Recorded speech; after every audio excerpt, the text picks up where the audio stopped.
My daughter took my villa and gave it to her husband's family, saying, "Now it's theirs. You're not allowed to come here."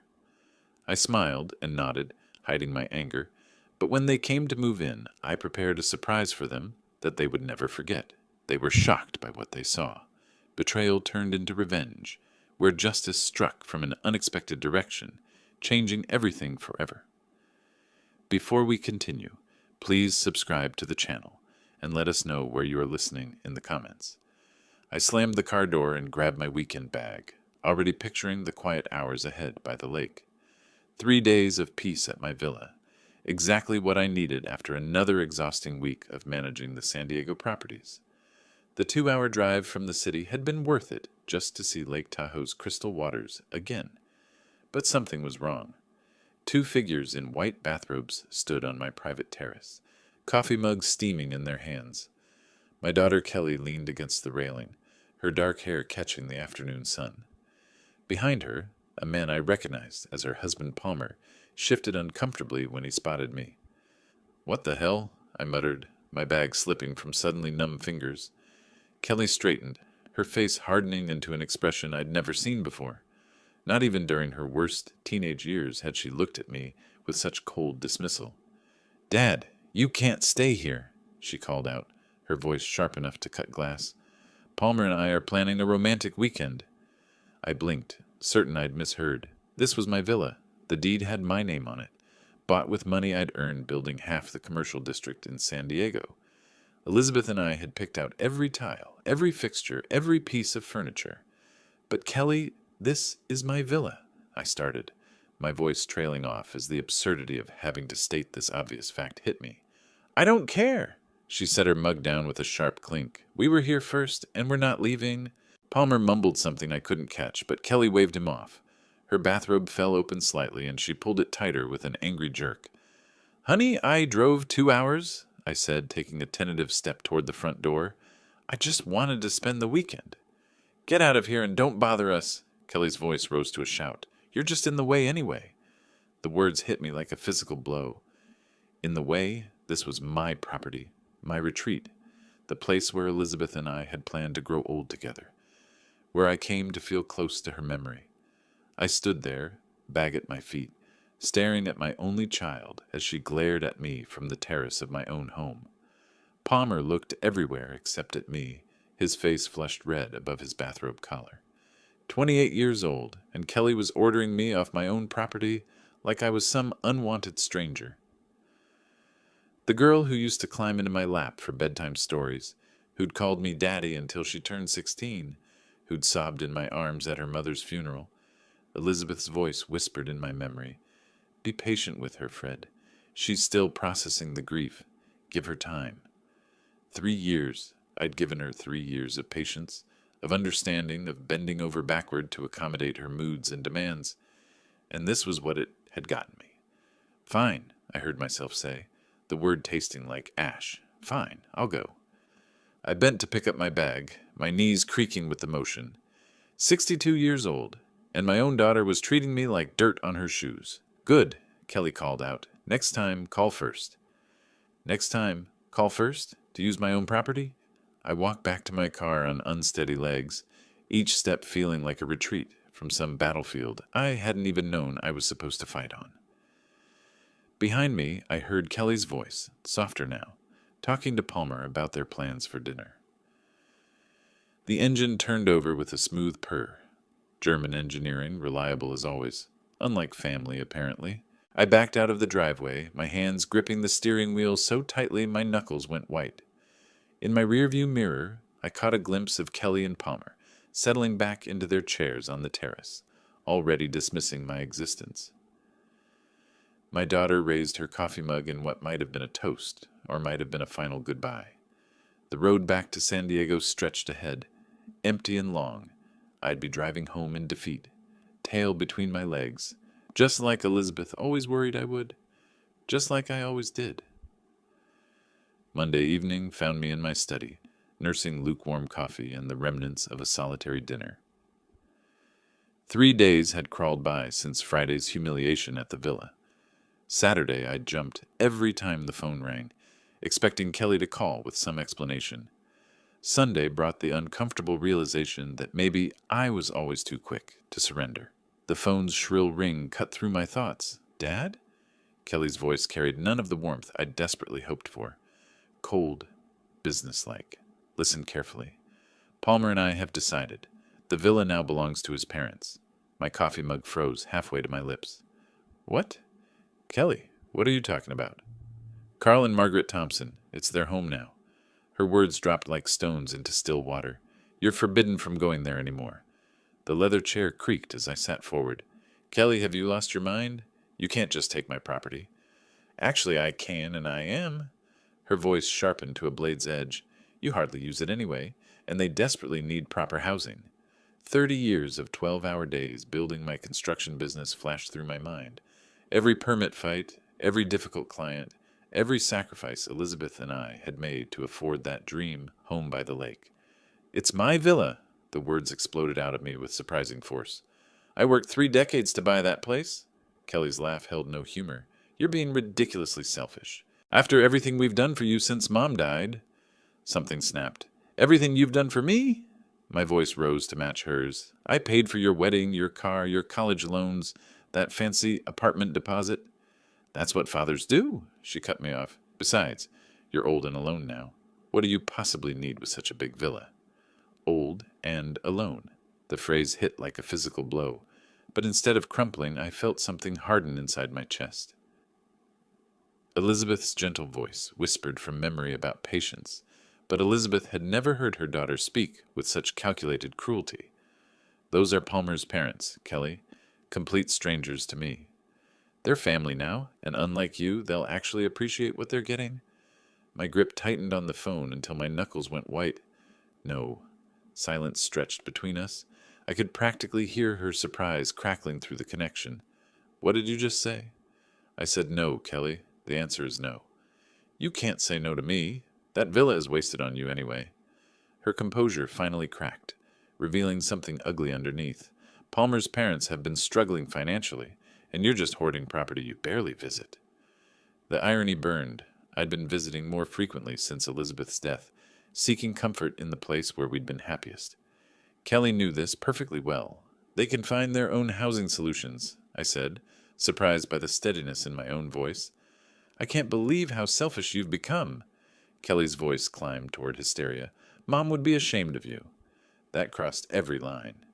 Elizabeth would never have supported this theft, this manipulation of a grieving husband's love for his only child. Your mother would be horrified by what you've become, I said quietly. Kelly's intake of breath was audible. How dare you? I hung up.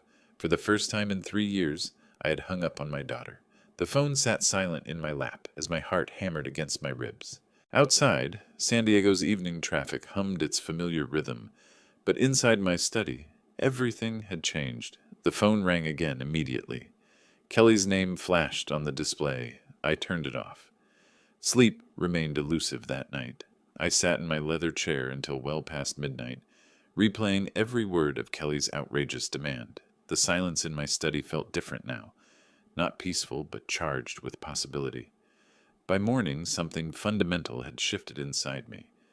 Tuesday brought clarity with the sunrise. I made coffee, retrieved my laptop, and began researching property law with the methodical precision that had built my construction empire. California statutes, transfer requirements, documentation needs, information I'd learned decades ago but never imagined needing against my own daughter. The phone buzzed with text messages throughout the day. Kelly, of course. Dad, we need to talk about yesterday. Then, don't be stubborn about this. Finally, Palmer's parents are coming to see the villa this weekend. I deleted each message without responding. Wednesday morning, I drove to my attorney's office downtown. Marcus Chen had handled my business transactions for 15 years, a sharp mind wrapped in diplomatic courtesy. His corner office overlooked the harbor, floor-to-ceiling windows framing sailboats that danced across the bay. Fred. Marcus rose from behind his mahogany desk, extending a firm handshake. Good to see you. How can I help? I settled into the familiar client chair, the leather still creaking in exactly the same spot as always. I need to discuss property protection strategies. Marcus raised an eyebrow, but remained professionally neutral. Commercial or residential? Residential, the Lake Tahoe villa. I paused, choosing my words carefully. Someone is attempting to claim ownership rights they don't possess. Family member? The question hit like a diagnosis I wasn't ready to hear. Yes. Marcus nodded slowly, his expression growing more serious. That complicates things. Family disputes over property can get messy quickly. What are my options? Several.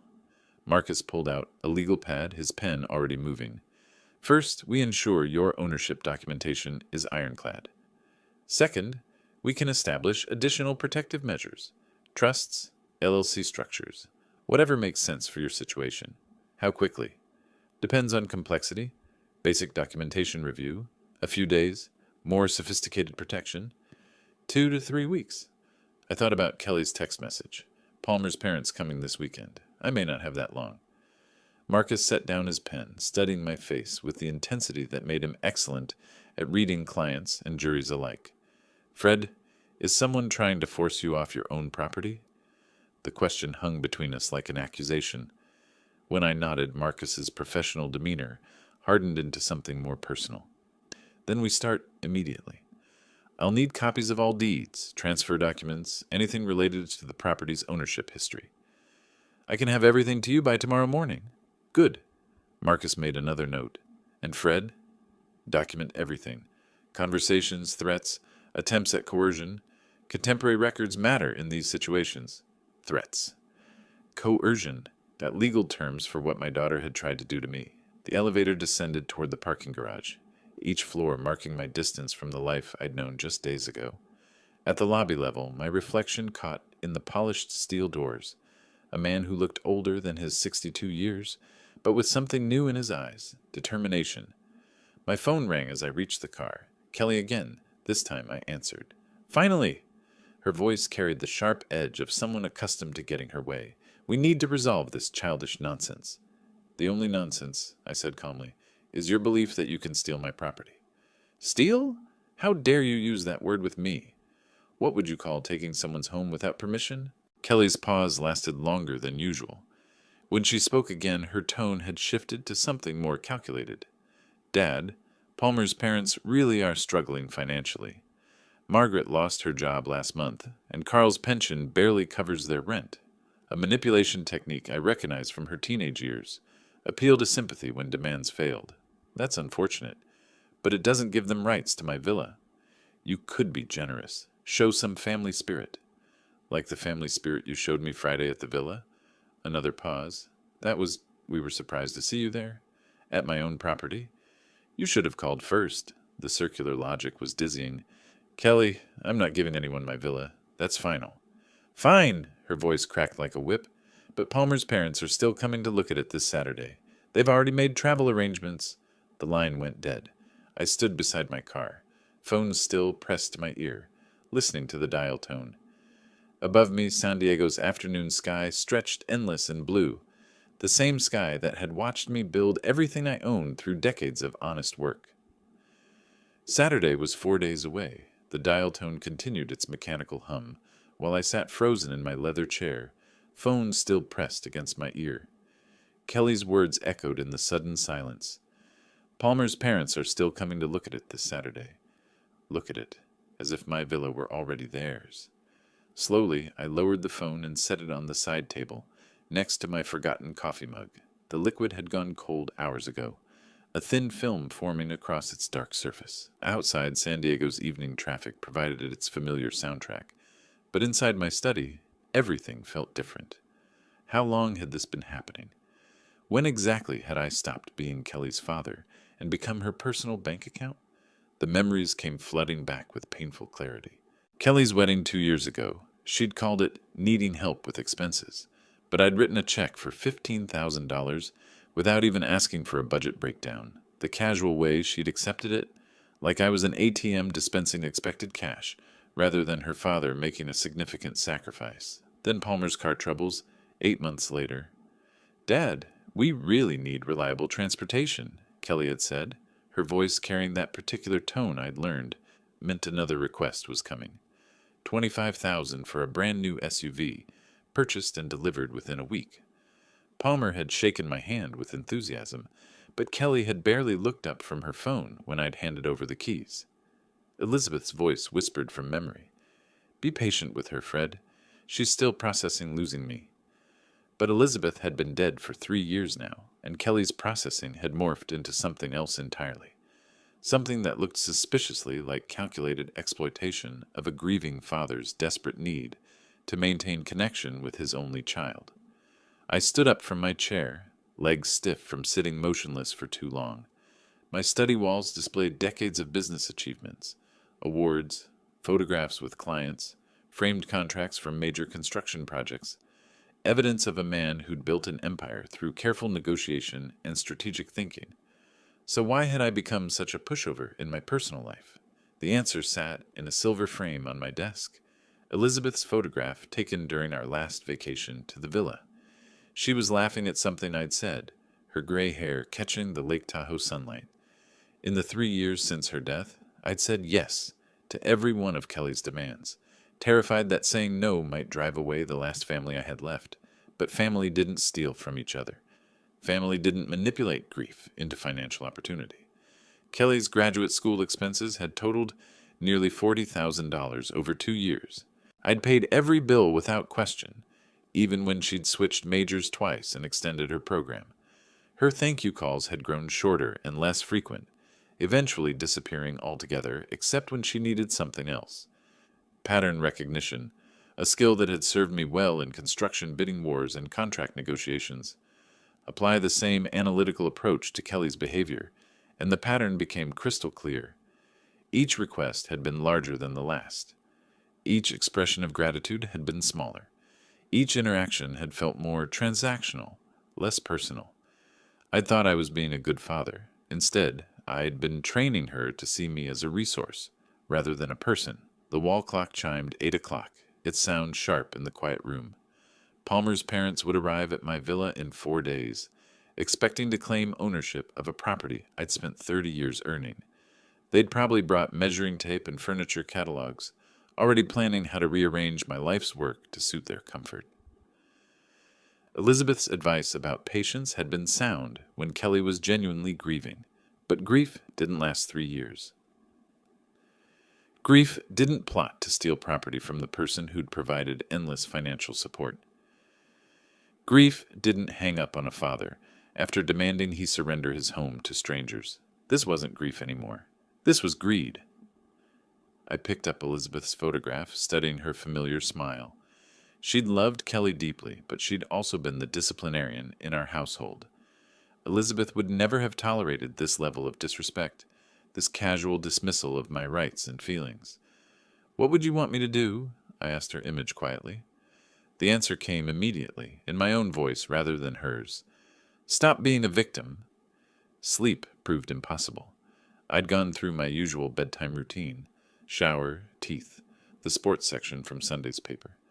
But when my head hit the pillow at 11, my mind refused to quiet. Instead of sheep, I found myself counting days. Monday, April 28th, Tuesday the 29th, Wednesday, Thursday, Friday, Saturday, Sunday, May 4th. 6 days. By midnight, I'd abandoned any pretense of rest. Lying flat on my back, hands clasped behind my head, I stared at the ceiling and let my mind work the problem like I used to work construction contracts. Break down the components. Identify the critical path. Calculate resources and timeline. Kelly had made a crucial tactical error. She'd given me an exact deadline. In 30 years of project management, I'd learned that the client who reveals their timeline first usually loses the negotiation. Sunday, May 4th, meant she was working backward from some fixed constraint, probably Palmer's parents' moving schedule or lease expiration. The digital clock glowed 12:47 a.m. when the solution framework began forming. This wasn't about emotion anymore. This was about strategy, and strategy was something I understood. Every difficult client, every impossible deadline, every contractor who'd tried to squeeze me for extra money, they'd all taught me valuable lessons about human nature and leverage points. Rule 1. Never negotiate from desperation. Kelly assumed I was desperate to preserve our relationship, which had been true for 3 years, but desperate men don't hang up on their daughters. Desperate men don't hire attorneys.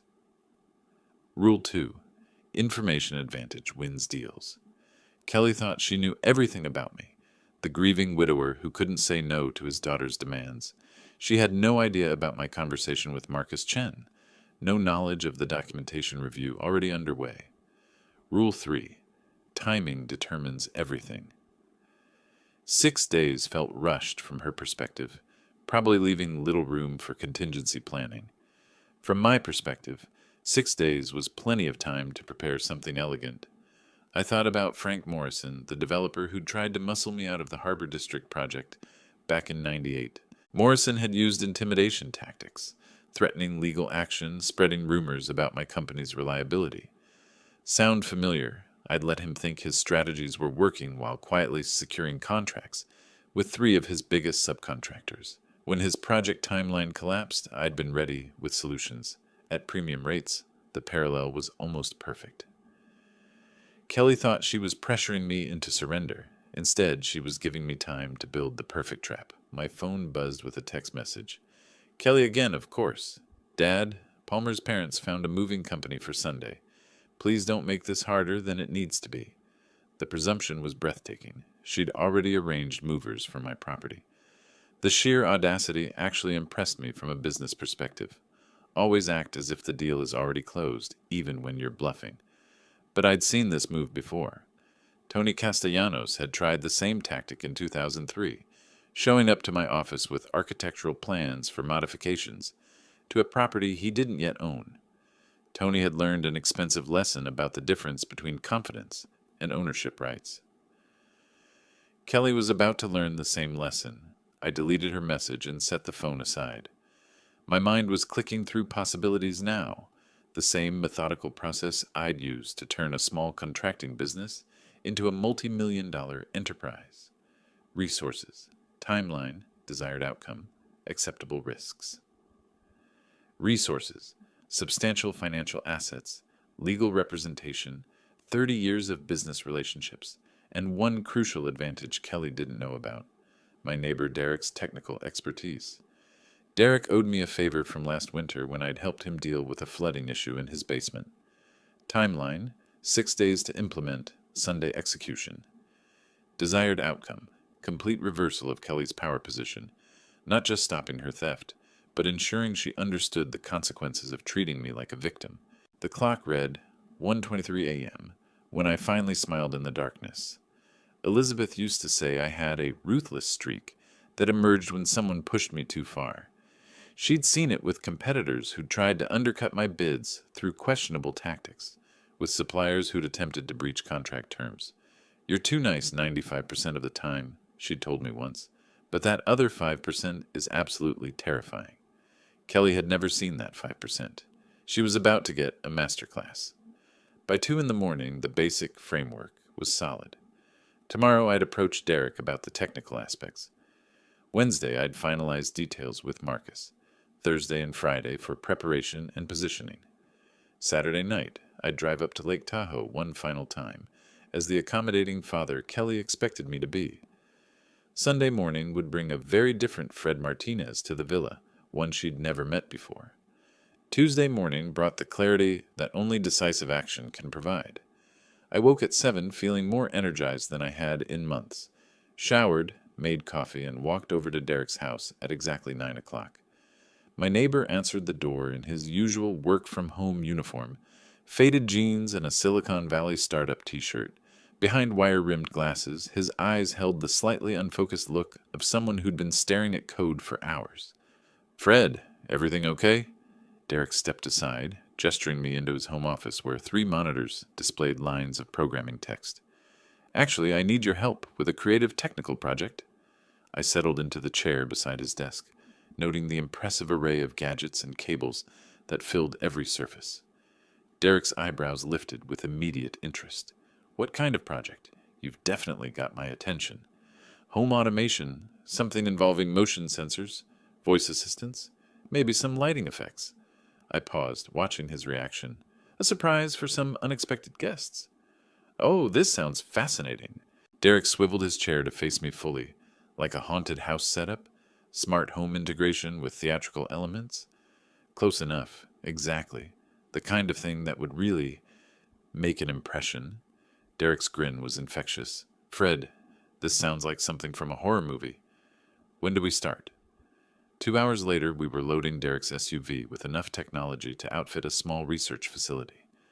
Motion detectors, programmable LED light strips, wireless speakers, hidden cameras, water flow controllers, and a tablet loaded with home automation software. The drive to Lake Tahoe flew by as Derek explained the possibilities. We can program cascading responses. Motion triggers lights. Lights trigger voice responses. Voice responses trigger water systems. The whole house becomes an interactive experience. How sophisticated can we make it? Sky's the limit. I'm thinking motion sensors in every room. Voice assistant programmed with custom messages. Lighting that responds to movement patterns. Derek was practically bouncing in his seat. We could even add facial recognition if you want to target specific guests. Interesting. Let's start with the basics and see how much time we have. We reached the villa just after noon. Derek whistled appreciatively as we pulled into the driveway. Beautiful place, Fred. Your mysterious guests are going to get quite a welcome. The installation process revealed Derek's true expertise. Within minutes, he'd mapped out sensor placement throughout the villa, identified optimal camera angles, and begun programming the tablet that would control everything. Motion detector here in the entryway, he explained, mounting a device no larger than a smoke alarm. The moment someone walks in, it triggers the living room lights to start this strobing pattern, while the voice assistant announces, "You are not the owners of this house. Leave immediately." And if they don't leave? Derek's eyes gleamed. Phase 2. Motion in the living room triggers every faucet and shower in the house to turn on full blast. Plus, the voice messages get more emphatic. We worked steadily through the afternoon. Derek ran cables behind baseboards, programmed response sequences, and tested each component with the precision of someone who genuinely loved technical challenges. I assisted where I could, amazed by the sophistication of what we were creating. The beauty of this system, Derek said, adjusting a hidden camera behind a bookshelf, is that it's completely legal.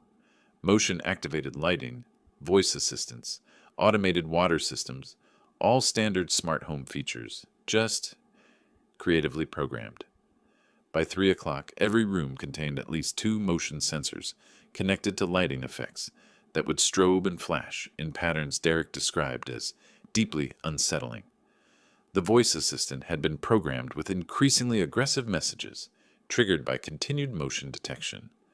Water systems throughout the house would activate randomly after the initial motion trigger. Let's test it, Derek suggested, tablet in hand.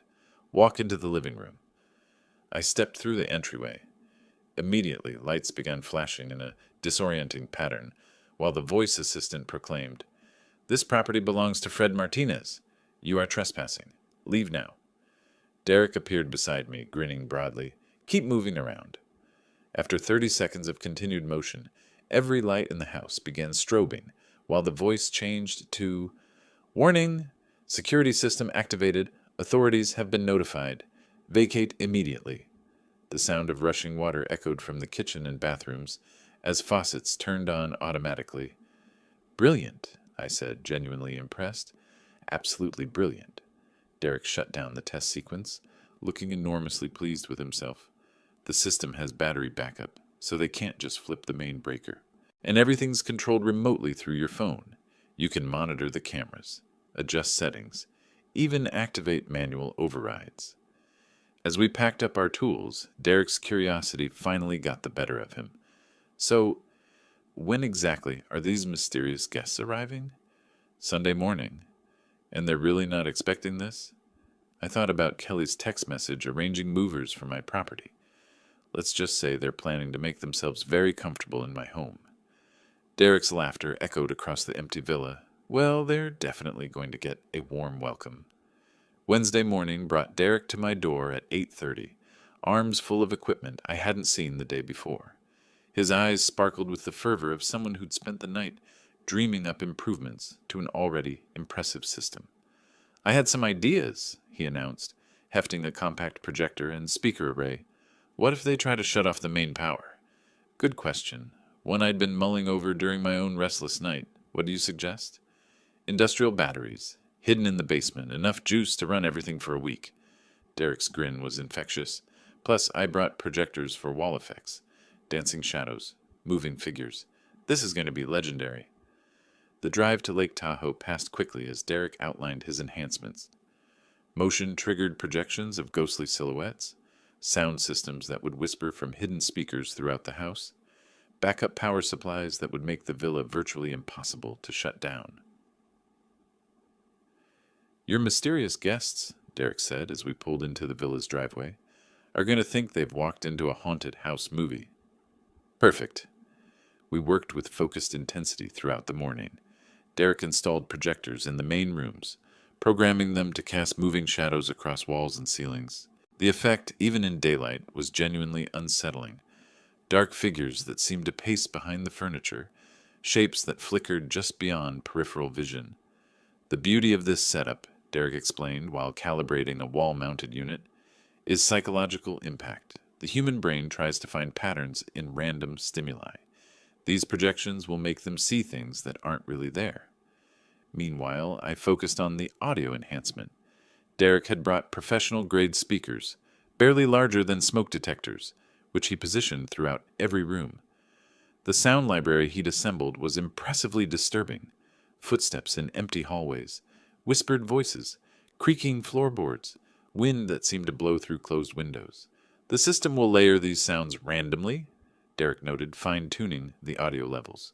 Sometimes just one effect, sometimes multiple sounds overlapping. Keeps them guessing what's real. By noon, we'd transformed the peaceful villa into something that belonged in a psychological thriller. The backup battery system, cleverly hidden beneath the main electrical panel, would ensure uninterrupted operation regardless of attempts to disable the power supply. What about a warning sign? I suggested as we paused for lunch. Something to set the right tone when they arrive. Derek's eyes lit up. Brilliant. How about welcome to the house of the future? Enter at your own risk. Makes it sound like some kind of tech demonstration. We spent an hour crafting the perfect sign, professional-looking, mounted prominently on the front door. To casual observers, it would suggest an elaborate smart home showcase. To our unwelcome visitors, it would provide fair warning of what awaited inside. The afternoon was devoted to comprehensive testing and final calibration. Derek walked through each room while I monitored the control tablet, watching as motion sensors triggered cascading responses across every system simultaneously. Motion detected in entryway, Derek called out. Lights activating, projection system engaging, audio sequence starting. The villa erupted into controlled chaos. Strobe lights pulsed in disorienting patterns, while ghostly shadows danced across walls. The voice assistant announced its stern warning about trespassing, while eerie whispers seemed to emanate from empty corners. Water began flowing from faucets and showers throughout the house. How long will this sequence run? I asked, genuinely impressed by the coordination, continuously while motion is detected, with 30-second intervals if they try to hide or stay still. Derek beamed with professional pride. The system assumes anyone remaining inside is either authorized or stubborn. It adjusts accordingly. We conducted final tests in every room, ensuring seamless integration between all components. The projectors synchronized perfectly with sound effects. Motion sensors covered every possible path through the house. The backup power systems remained invisible yet accessible for maintenance. As evening approached, Derek made final adjustments to the smartphone interface that would allow me to monitor everything remotely. Live camera feeds, system status updates, manual override controls, complete operational command from anywhere with internet access. This is honestly the most sophisticated home automation project I've ever worked on, Derek said, packing his tools with obvious reluctance to leave his masterpiece.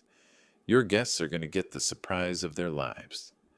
Standing in the doorway, I surveyed our handiwork one final time. The villa looked exactly as it always had, peaceful, welcoming, serene.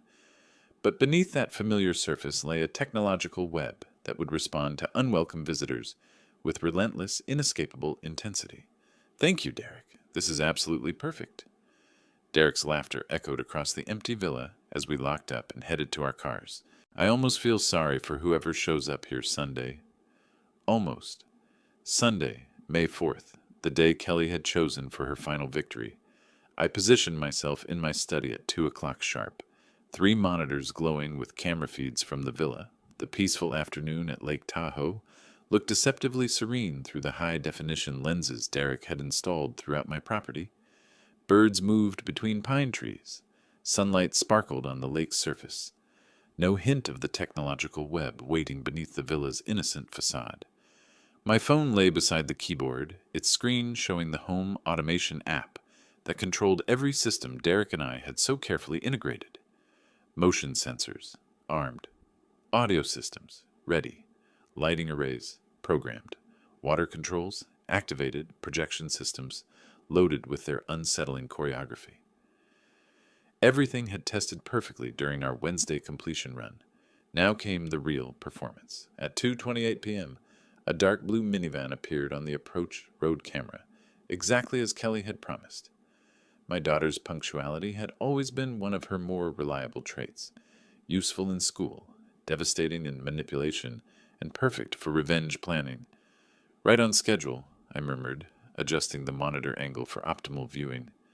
The vehicle pulled into my driveway with casual confidence, as if the occupants owned every stone in the path. Kelly emerged from the passenger side first, her dark hair catching the afternoon light as she stretched and surveyed what she clearly believed was now her family's property. Palmer climbed out from behind the wheel, already moving to help his parents with their luggage.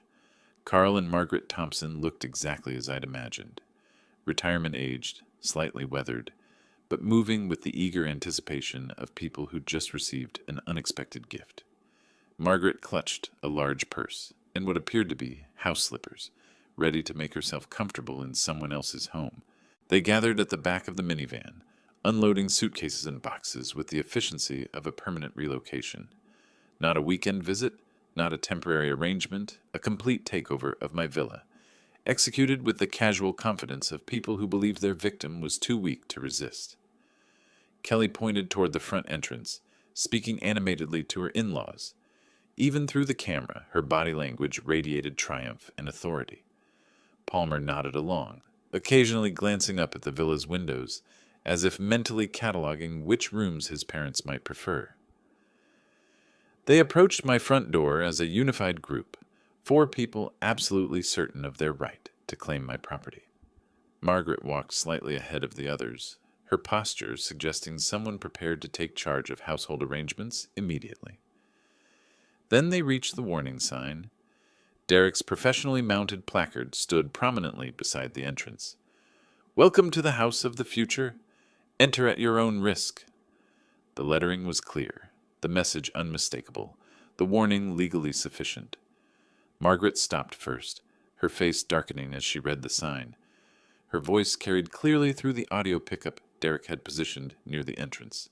"What is this nonsense? Who put this ridiculous thing up?" Carl joined her, squinting at the sign with obvious irritation. "Probably some prankster kid." "Just ignore it, Maggie." Kelly's laughter was sharp and dismissive. "Oh, that's just Dad being weird. He probably thought it was funny or something. Don't worry about it at all." Palmer shrugged, already reaching for the door handle. "The old man's always been a little eccentric, right? Let's just get inside."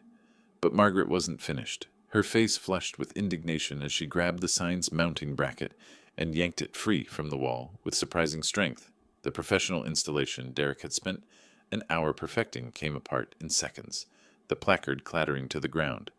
"There," Margaret declared, kicking the fallen sign aside. "I won't have some silly warning ruining our first day in our new home." Kelly applauded. "Perfect." "You're absolutely right, Margaret. This is your house now." Through my monitors, I watched them step over the destroyed warning sign and approach my front door. 4 people who had just demonstrated complete disrespect for my property, my message, and my right to set boundaries in my own home. Fair warning given. Fair warning rejected with contempt. Palmer inserted the key Kelly had obviously provided, probably copied from the spare I'd trusted her with years ago. The lock turned smoothly, the door swung open, and my daughter led Palmer's parents across the threshold of my villa like a conquering general claiming territory. Make yourselves completely at home, Kelly announced, her voice echoing through the entryway. This place is yours now. Margaret's delighted gasp was audible through the speaker system. Oh, it's even more beautiful inside. Kelly, I can't believe how easy this was. Some people are just natural pushovers. The motion sensors registered their presence immediately, red indicators lighting up across my monitoring system. 4 targets inside the villa. Systems armed and responsive. All technological elements ready for activation. I leaned back in my leather chair, finger hovering over the smartphone screen that would begin their education in respect for other people's property. Not yet. Let them get comfortable first. 10 o'clock arrived with the precision of a Swiss timepiece. Through the bedroom camera feed, I watched Kelly and Palmer settle into sleep in what they believed was their master bedroom. The guest room monitors showed Carl and Margaret already unconscious, exhausted from their day of claiming my property. Perfect timing for their technological awakening. My finger hovered over the master activation control Derek had programmed into my smartphone. One touch would unleash every system we'd so carefully integrated throughout the villa. Motion sensors armed, audio sequences loaded, projection systems ready, water controls prepared. Time for my daughter to understand the difference between a victim and a strategist. I pressed execute. The transformation was instantaneous and magnificent. Every light in the villa began strobing in coordinated patterns, rapid flashes of red, blue, and white that turned the peaceful bedrooms into disorienting disco environments. Simultaneously, water erupted from every faucet, every shower, creating a thunderous symphony of rushing liquid throughout the house. Kelly bolted upright in bed, her silhouette visible against the chaotic lighting. Palmer scrambled beside her, both of them shouting questions that couldn't be heard over the technological assault. Then the voice assistant joined the performance. "Attention! Unauthorized intrusion detected." The announcement boomed from hidden speakers throughout the villa. "You are not the owners of this house. Leave the premises immediately." Through the guest room camera, I watched Carl and Margaret stumble from their bed in terror. Margaret's scream was clearly audible through the audio feed as dancing shadows began projecting across the walls, ghostly figures that seemed to gesture and move with supernatural purpose. "Carl, do something!" Margaret's voice cracked with panic. "I don't understand what's happening," Carl replied, his words barely audible over the rushing water and strobing lights. The beauty of Derek's programming became apparent as the systems cascaded in perfect coordination. Motion sensors detected their frantic movement between rooms, triggering additional audio warnings and intensifying the visual effects. The more they ran, the more aggressive the house became. Kelly appeared in the hallway camera feed, her hair disheveled, her confident demeanor completely shattered. "This is impossible. Houses don't do this." Palmer stumbled behind her, trying to reach what he thought was the main electrical panel. "Where's the breaker box? We need to shut this off." But Derek's backup systems were performing flawlessly. Even if they found the electrical panel, the battery systems would maintain operation for days. The villa had become technologically autonomous, responsive only to my remote commands. "Warning! Security protocols activated," the voice assistant announced again. "Unauthorized occupants will be removed." Margaret appeared in the living room camera, her face twisted with terror, as projector-generated shadows danced around her. "This place is haunted. We have to leave." The door-locking sequence activated as Palmer reached the front entrance. Derek had programmed a 30-second delay, not long enough to trap them, but sufficient to create claustrophobic panic. Palmer yanked at the handle frantically. The doors won't open. What kind of system is this?" Through my monitors, I watched 4 people who had confidently invaded my property, now reduced to terrified, confused victims of technology they couldn't understand or control. Kelly, who had dismissed me as weak and accommodating, stumbled through strobing lights while invisible speakers whispered around her. Palmer, who had planned to solve his parents' problems with my villa, couldn't even solve the mystery of a smart lock. The projection systems reached their program peak, filling every wall with moving figures that seemed to watch and follow their panicked movements. Combined with the surround sound effects, footsteps, creaking, wind that seemed to blow through closed windows, the villa had become a technological haunted house. Carl collapsed into a chair, his face pale in the flashing lights. We need to get out of here right now. I'm trying, Palmer shouted back, still struggling with the door controls. Exactly 6 hours after activation began, the automated sequence reached its crescendo. Every system operated simultaneously. Lights, water, sound, projections, and voice warnings, creating a sensory overload designed to overwhelm any rational thought process. Kelly stood in the center of the living room, turning in circles as shadows danced around her and water rushed from unseen sources. The confident woman who had ordered me off my own property now looked like a lost child in a technological nightmare. Dawn light began filtering through the windows as the door locks finally disengaged. Palmer yanked the entrance open, and all four of them stumbled toward the exit in complete psychological defeat. My phone began ringing as they reached their minivan. Kelly's name appeared on the display. The phone rang at exactly 7:30, cutting through the peaceful morning silence of my study. Kelly's name glowed on the display, and I allowed myself a small smile before answering with carefully measured concern. Kelly? Good morning, sweetheart. How was your night at the villa? Her response shattered the morning calm like breaking glass. What did you do, you sick, twisted old man?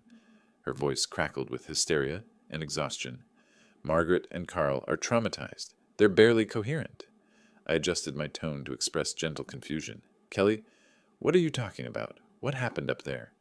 Don't you dare play innocent with me. Each word trembled with rage. The house went completely insane. Lights flashing everywhere, water pouring from every faucet, voices screaming at us to leave. Fascinating. Derek's coordination had worked even better than anticipated. That sounds absolutely terrifying, I replied, allowing genuine concern to creep into my voice. Did you call someone for help? We called the police. Kelly's voice cracked. They came out at 6 this morning, searched everything, found nothing wrong. They said it was probably just some kind of technical malfunction. Perfect. The beauty of smart home technology, completely legal, utterly deniable. Well, that's a relief, I said reasonably. At least you know there wasn't any real danger. Real danger? Kelly's scream was so loud I had to hold the phone away from my ear. We didn't sleep for 8 hours. Carl collapsed twice. Margaret won't stop crying. I made sympathetic clicking sounds. I'm so sorry you had such a frightening experience. These modern electronic systems can be very unpredictable. Stop mocking us. The desperation in her voice was almost musical. This wasn't some random malfunction, and we both know it. Kelly, I'm genuinely concerned about you. You sound extremely stressed. I paused, then added with perfectly calibrated innocence, maybe the house just doesn't like strangers staying there? The silence stretched for 10 seconds. When Kelly spoke again, her voice had dropped to a dangerous whisper. I know this was you. Somehow, some way you orchestrated this whole nightmare. Me? I laughed gently. Kelly, I was here in San Diego all night. How could I possibly control systems at the villa from 200 miles away? You're some kind of tech genius now, is that it? Actually, Derek was the tech genius, but I saw no reason to enlighten her about my collaborative advantages. Sweetheart, I can barely operate my television remote. You know that. Kelly's breathing grew ragged as she grappled with the impossibilities of proving her suspicions. The police said everything appeared to be functioning normally when they arrived. There you go. Must have been a power surge or something. A power surge that lasted 8 hours, that created voices and moving shadows. I allowed a note of gentle concern to enter my voice. Kelly, are you sure you didn't imagine some of these things? Stress can cause hallucinations, you know. Hallucinations? The word exploded from her throat. 4 people had the same hallucinations simultaneously? Group hysteria is a documented psychological phenomenon. Kelly's strangled sob was clearly audible through the connection. For 3 years, I'd been the one making desperate phone calls, begging for understanding, receiving dismissive responses. The symmetry was deeply satisfying. We're never coming back, she declared, trying to inject strength into her shaking voice. Never. The villa is yours. We don't want anything to do with that cursed place. That's probably wise, I agreed mildly. Sometimes houses develop personalities, especially when they feel their boundaries have been violated. You can't get away with this. Somehow we'll prove it was you. Prove what, exactly? That you had a bad night involving what the police determined was a technical malfunction? Kelly's silence stretched long enough that I wondered if the call had dropped. When she finally spoke, her voice carried the hollow quality of complete defeat. I underestimated you. You underestimated a lot of things, Kelly. This isn't over. Actually, I said quietly, I think it is. You got exactly what you asked for. A night in my villa. I hope the experience was educational. The line went dead. I sat back in my leather chair, setting the phone gently on my desk beside the still glowing monitors that showed the empty villa. 8 years of construction experience had taught me that the most elegant solutions were often the simplest ones. Kelly had wanted to take my property through psychological manipulation and emotional terrorism. I'd simply returned the favor, using superior technology and strategic patience. The phone began ringing again almost immediately. Kelly's name on the display, I turned it off. Tuesday morning brought confirmation of my strategic predictions. Through the villa's camera system, I watched Palmer's rental truck pull into the driveway at 10 o'clock sharp, loaded with locksmith equipment and a confident expression that wouldn't last long. From my study in San Diego, I observed him approach the front door with professional tools, clearly believing that changing a few locks would solve their villa problem. The locksmith Palmer had hired looked skeptical, even before examining Derek's integrated security system. Within 30 minutes, both men stood scratching their heads in obvious confusion. "These aren't regular locks, sir," the locksmith's voice carried clearly through the audio pickup. "They're integrated smart home systems, biometric scanners, wireless connectivity, backup power supplies." Palmer's face darkened as he studied the sophisticated hardware. "Can't you just replace them anyway?" "Not without reprogramming the entire security network." The locksmith packed his tools with the efficiency of someone eager to leave. "That's way beyond my scope. You'd need a tech specialist who understands home automation systems." And Derek Collins was the only such specialist within 200 miles who had intimate knowledge of this particular installation. I made a mental note to thank him again for his thorough work. Palmer stood alone in my villa's entryway. After the locksmith drove away, his shoulders sagging with the weight of technical defeat. Through the camera, I watched him kick futilely at the doorframe before returning to his truck for the long drive back to San Diego. The rest of my Tuesday passed in pleasant anticipation. Kelly would receive Palmer's failure report around 4 o'clock. By evening, desperation would drive them to my doorstep for a final confrontation. 30 years of managing construction projects had taught me to recognize when opponents realized they were outmaneuvered. 8 o'clock brought the sound of car doors slamming in my driveway. Through the window, I observed Kelly and Palmer approaching my front door with the aggressive posture of people who had exhausted rational options. Kelly's first knock rattled the doorframe. "Open up! We need to talk." I opened the door calmly, noting Kelly's flushed face and Palmer's clenched fists. "Good evening. How was your day?" "Cut the innocent act." Kelly pushed past me into my entryway. "Palmer couldn't change the locks because you've turned the villa into some kind of high-tech fortress." "Smart home security is becoming quite popular," I observed mildly. "Very effective against unauthorized access." Palmer stepped closer, trying to use his height for intimidation. "Either you stop this ridiculous game and give us the villa, or forget you have a daughter." "Is that supposed to be a threat or a promise?" Kelly's eyes blazed with fury. "We'll find a way to prove your guilt in court. We'll sue you for harassment, for emotional distress, for everything." "Based on what evidence? A police report that found no illegal activity?" "You know what you did." Kelly's voice cracked with frustration. "Somehow you orchestrated that whole nightmare, and we'll prove it." I leaned against my doorframe, completely relaxed. "Prove that you experienced what the police determined was a technical malfunction?" "Good luck with that." Palmer tried a different approach. "Look, Fred, be reasonable. You're old and alone. What do you really need with such a big villa?" The exact words Kelly had used during our phone confrontation. They really had no original material. Interesting perspective from people who tried to steal my property without permission. Kelly's control finally snapped completely. "Fine. You want to play hardball? You'll never see any grandchildren. When I have kids, they'll never know their grandfather existed. You'll die alone and forgotten, just like Mom." The cruelty of invoking Elizabeth's memory should have wounded me. 3 years ago, it would have sent me into tearful apologies and desperate bargaining. Now it simply confirmed what I'd already concluded about my daughter's character, the same way you forgot to ask permission before giving away my villa. This isn't over, Kelly's voice rose to a shriek. We'll destroy you. We'll ruin your reputation, turn everyone against you. By the time we're finished, you'll wish you'd just given us the villa. Palmer nodded aggressively. She's right. We have friends, connections. We'll make your life miserable. I studied their faces with clinical detachment. Kelly, the daughter I'd raised and sacrificed for, now promising to destroy me for refusing to surrender my life's work.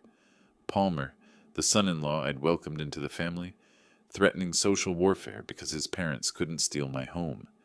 Are you quite finished? Kelly stepped closer, her face twisted with malice. We're just getting started. You have no idea what we're capable of. Actually, I had a very clear idea. Their capabilities extended to psychological manipulation, theft attempts, and vicious personal attacks. But they'd already deployed every weapon in their arsenal, and I remained standing. More importantly, they'd just provided all the justification I needed for the final solution I'd been contemplating since yesterday's phone call. Well, I said quietly, I suppose we'll see who's more capable. Something in my tone made Palmer step backward. Kelly hesitated, perhaps recognizing that her threats had achieved something she hadn't intended. We're leaving, she announced, trying to regain control of the situation. But this conversation isn't over. Actually, I replied, watching them retreat toward their car, I think it is. I closed the door and walked back to my study, where Elizabeth's photograph waited on my desk.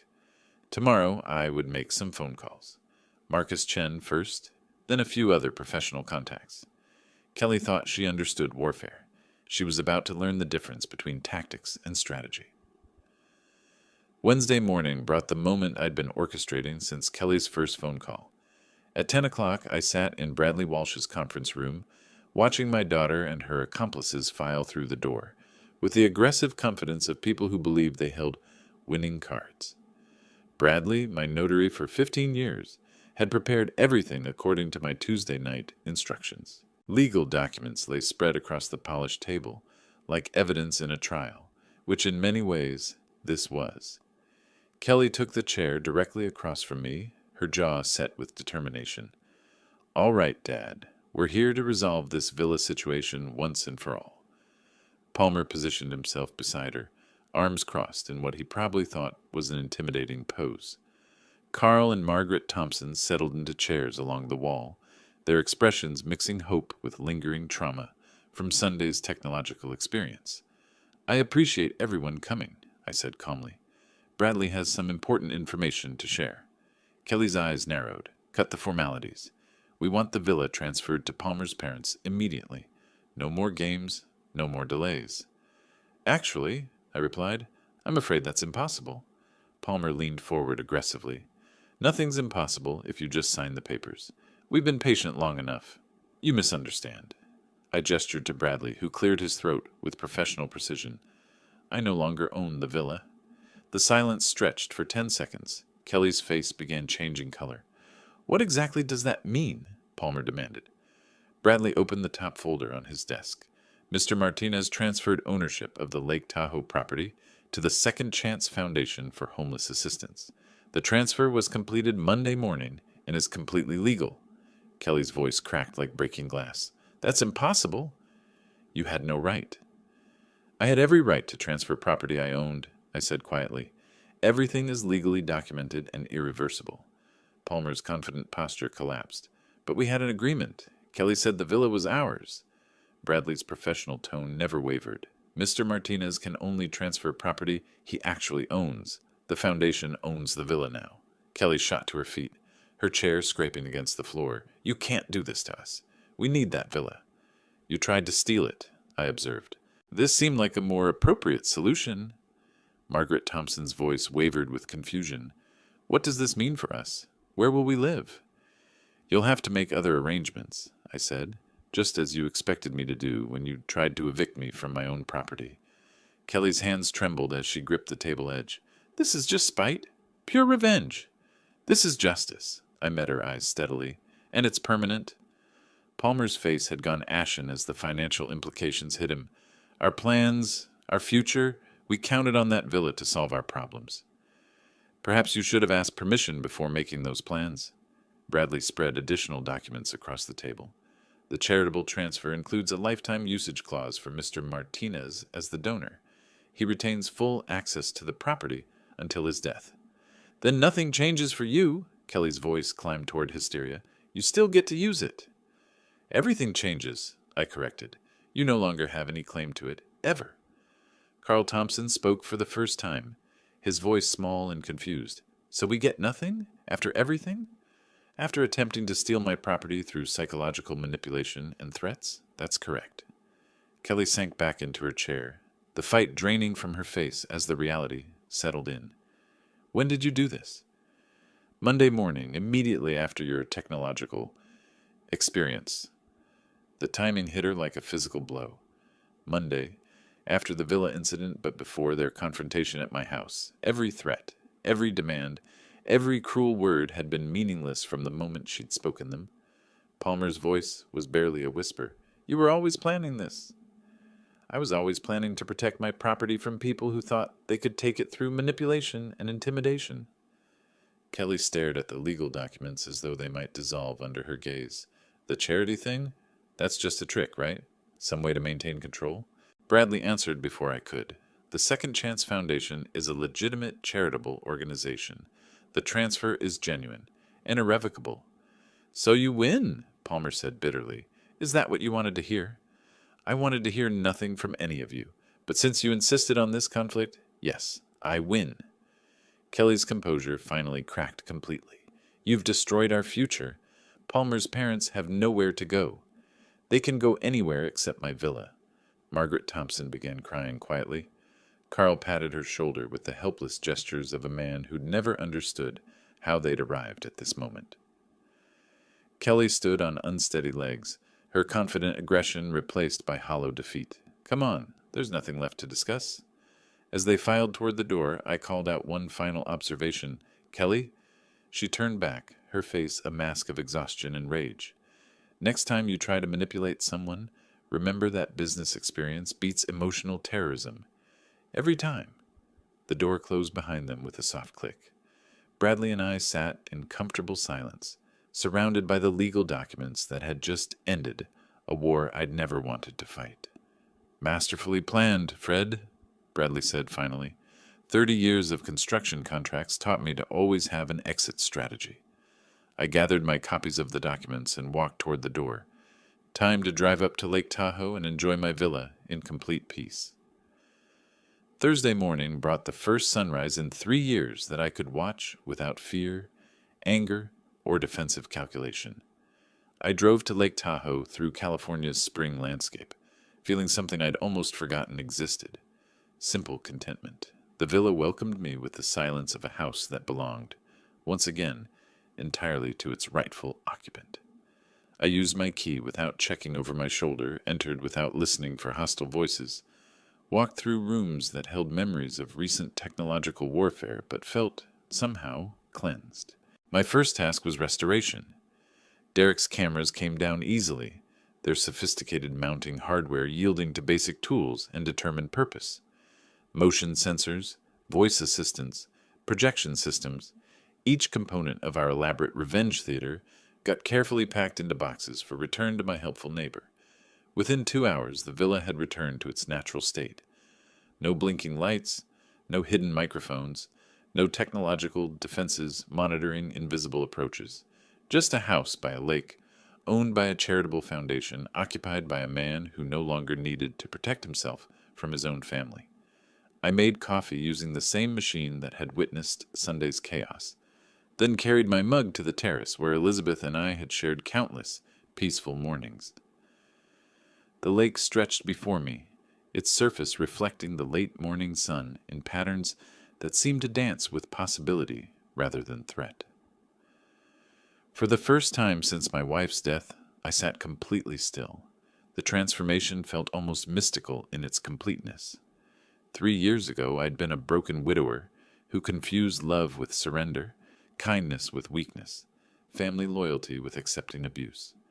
the man who had built a construction empire from nothing, had somehow forgotten how to protect his own boundaries.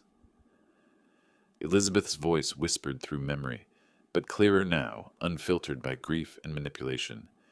"Be patient with Kelly," she'd said. "She's processing her loss." But Elizabeth had never meant for patience to become permanent victimhood. She'd never suggested that love required accepting theft, manipulation, and psychological terrorism. The woman who'd married a determined businessman wouldn't have wanted him to become a doormat, even for their daughter. "Kindness without self-respect isn't kindness," I said aloud to the empty terrace. "It's just weakness disguised as virtue." The mountain peaks surrounding the lake seemed to nod agreement. Nature itself demonstrated boundaries. Water stayed within its shores. Mountains maintained their foundations. Seasons changed according to their own rhythms, regardless of human demands. Kelly had spent 3 years testing my boundaries, discovering they could be moved, dissolved, ignored entirely. Each successful manipulation had taught her that love meant capitulation, that family ties guaranteed unlimited access to everything I owned or earned. I'd taught her that lesson through my own behavior.